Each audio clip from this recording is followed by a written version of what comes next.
Mən onsuz bu dünyada nəfəs alan deyim necə. Xarabə otağımda tabut olubdu hər gecə.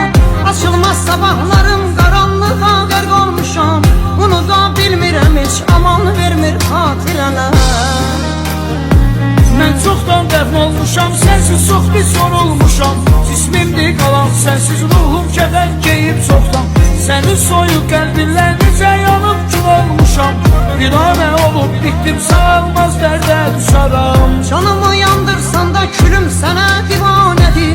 Dağılmış köçəm sənsiz, qəlbim sənsiz döyünmür ki. Əlimi açıb dedim, sil onu qəlbimdən xuda. Sən mənim həyatımın zəlzələdən titrətmişsən. Azara bilmirlər ki, nə səninlə nə də sənsiz. Olmasan da yanımda, eşqin axır damarımda. Attığım hər addımdan sanki sən varsan yanımda.